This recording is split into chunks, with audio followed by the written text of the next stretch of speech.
Alright everybody, this is video lesson number 2 for chapter 5, and with this video lesson we're going to be going over the information on the biodiversity sketch note. We're going to be focusing on loss. So we're going to be going over HIPCO, okay, and so what I talk about here you want to write down on the HIPCO area, okay. So in video number 1 we actually learned about why biodiversity is important, and we actually talked about and noticed that there was research out there that was done in 2017. They analyzed 600,000 sites around the world, and they found that highly biodiverse ecosystems had some benefits, and then they also had services, and we talked about how it's really important to protect that. So we kind of provided some data regarding the need to protect biodiversity. Okay, so one of the reasons why we need to protect biodiversity is because of all of the changes that are occurring on the planet. And those changes that are occurring, that are putting pressure on these biodiverse areas, are all human caused. Well, there's also some natural disasters, but primarily for HIPCO, it's all human caused. So we had learned a term in the first unit, and that term is anthropogenic.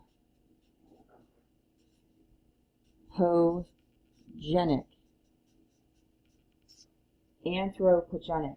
And I actually, when I was reading this HIPCO, I was like, this is all anthropogenic. So I actually put it all here just to kind of like cover all of these reasons why these things are human caused. So anthropogenic then means human caused.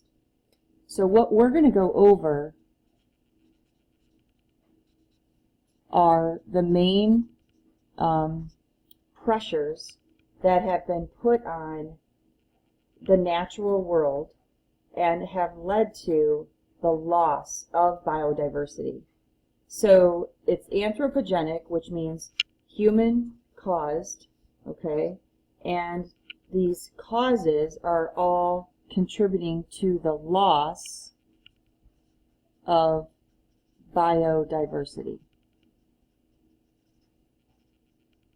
Okay, so what we're going to do is we're going to go over each of these contributions to the loss of biodiversity.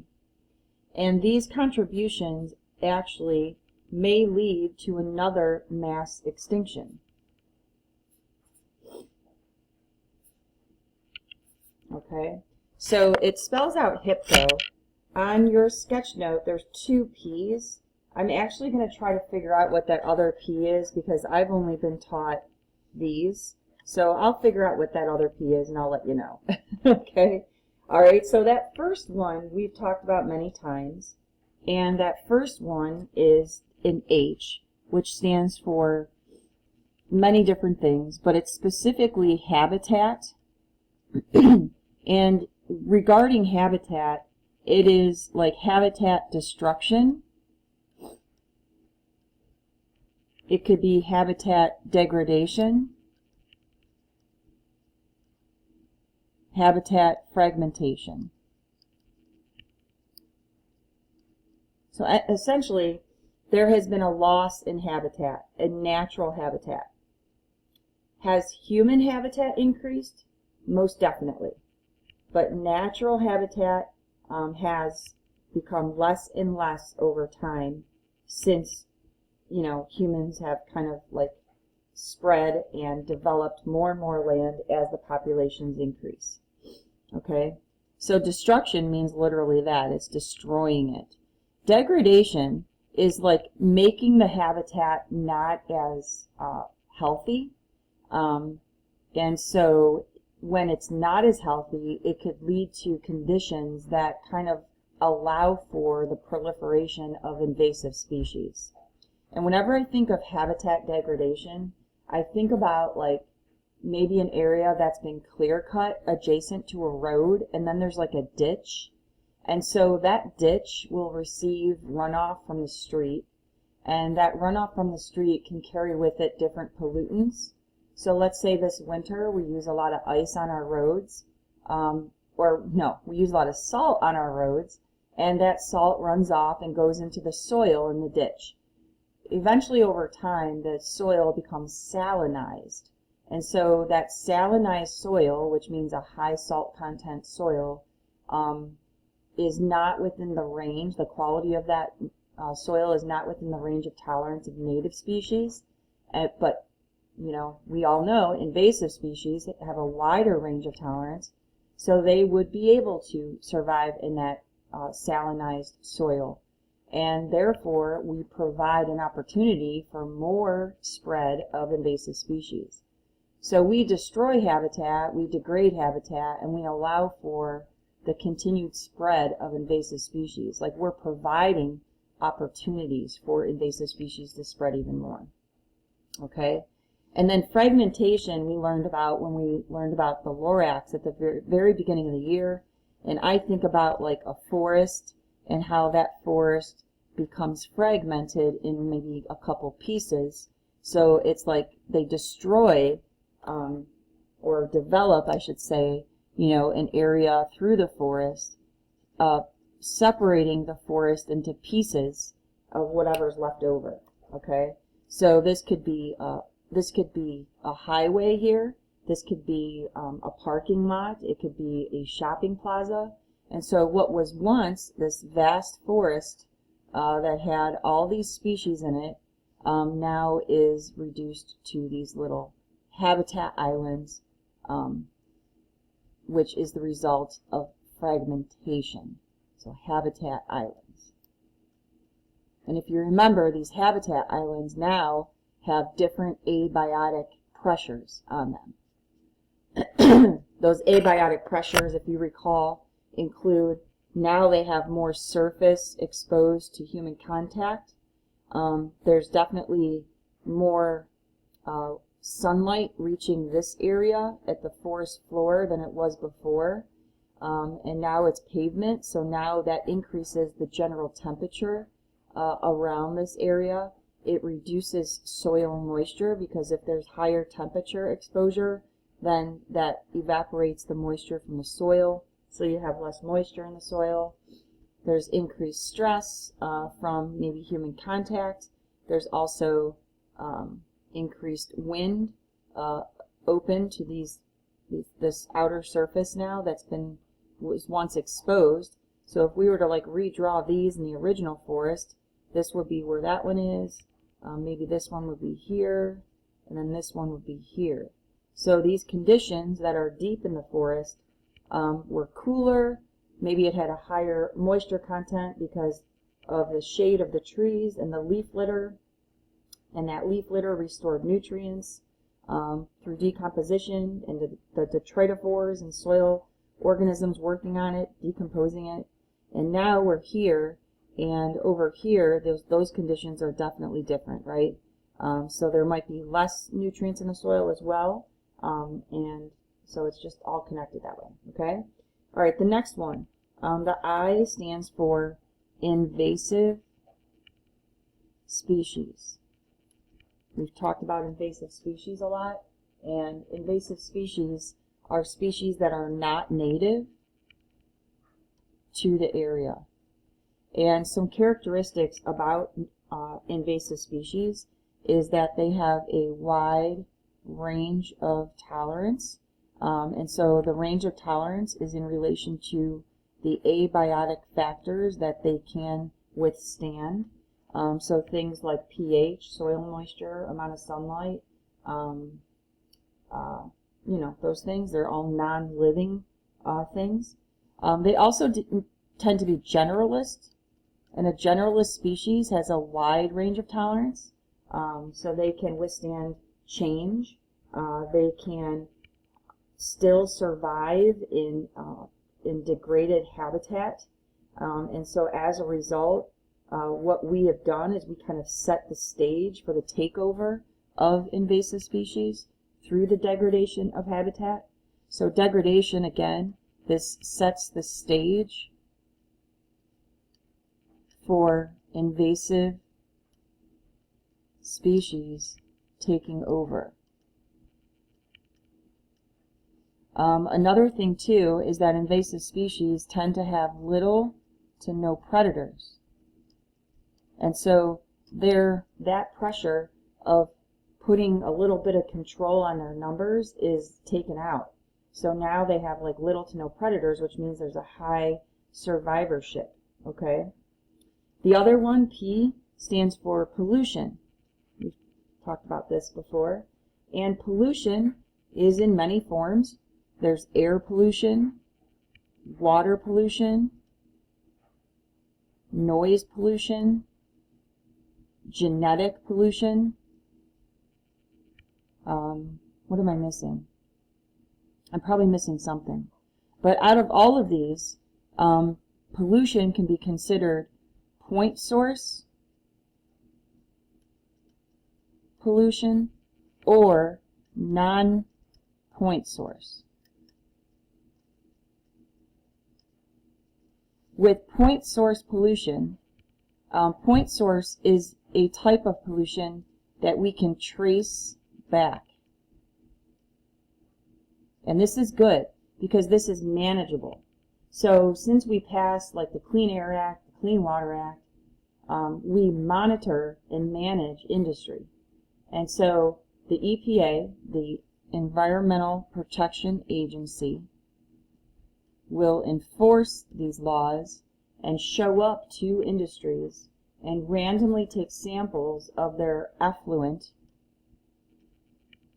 from their facility. The effluent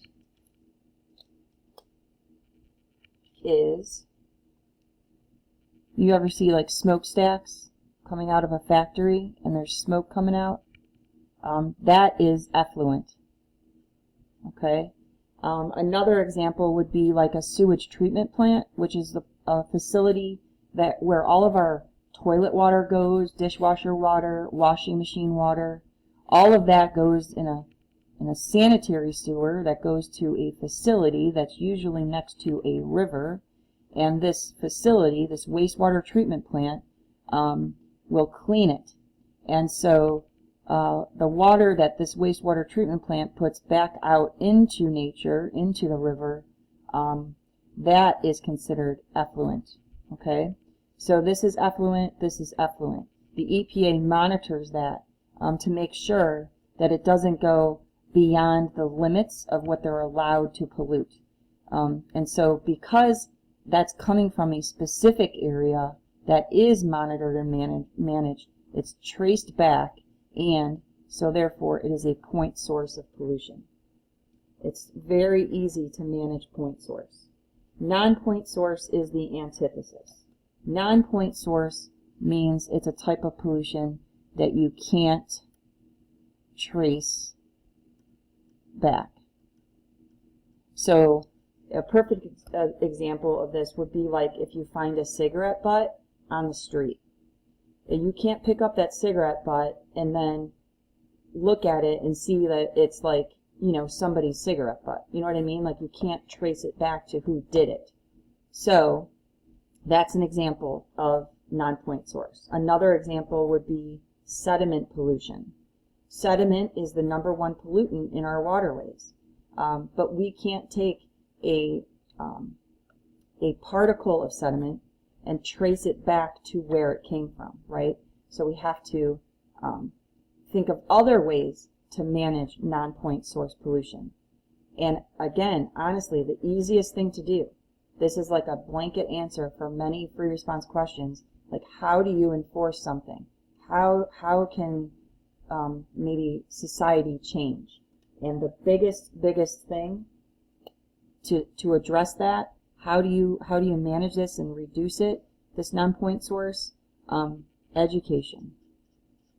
Education is huge.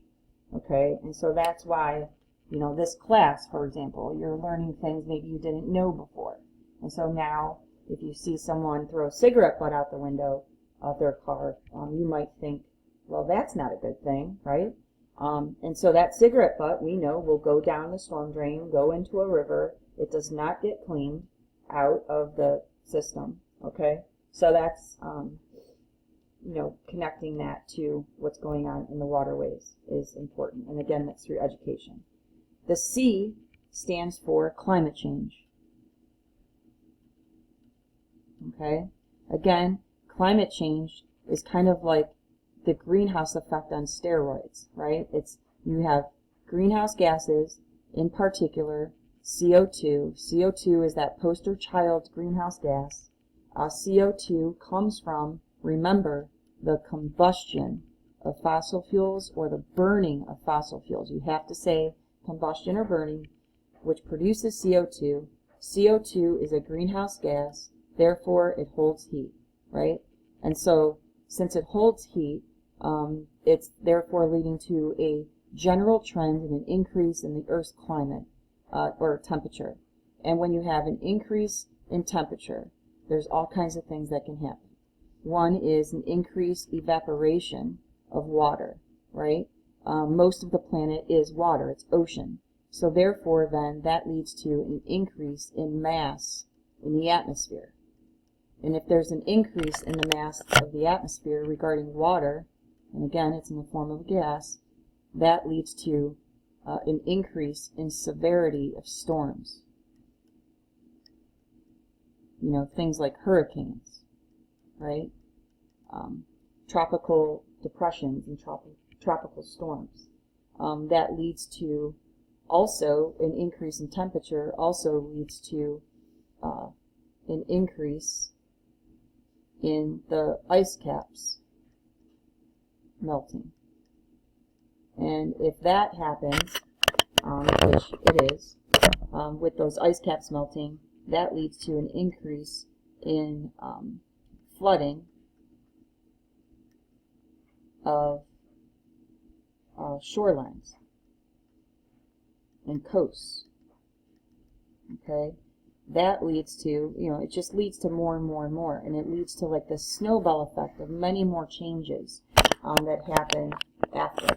And so all of this here is a perfect example of a positive feedback loop, right? Because it's a change in one direction leading to further change in the same direction, which is basically a snowballing effect. Is there a way to revert this? My gosh, yes. And so we're going to learn about how to do that. Because just as quickly as this has happened since the start of the Industrial Revolution, we can reverse this because the actions that we did or continue to do are what caused it, so let's reverse it, right? And so climate change is like the big thing, right? It costs also a lot of money. We're going to learn about the financial, economic impact of climate change too. Okay? And then the last one is over-harvesting. You could also think over-exploitation. And this is of species globally. Okay? In particular, the fisheries. We've talked about this when we did the tragedy of the commons with the goldfish lab. If you remember that, and you had all those trials where you used the straw to fish out the goldfish.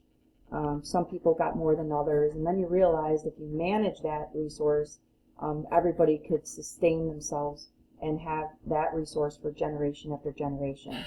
So the problem is here is we have international waters, right? Our fish, like tuna, and any other harvestable fish, grouper, bass, anything like that, they don't stay in a certain country's waters, right? They migrate, they move from place to place. So that means that they are in international waters. And if you remember, international waters are what we would consider a commons. So every country has free access to that resource. The problem is that we have different laws. There's different laws, there's different policies.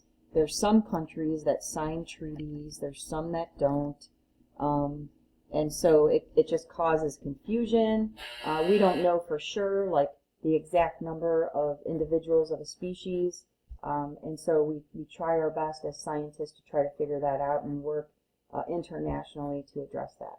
Okay? All right, so that's the last part of loss HIPCO. Okay? That's it.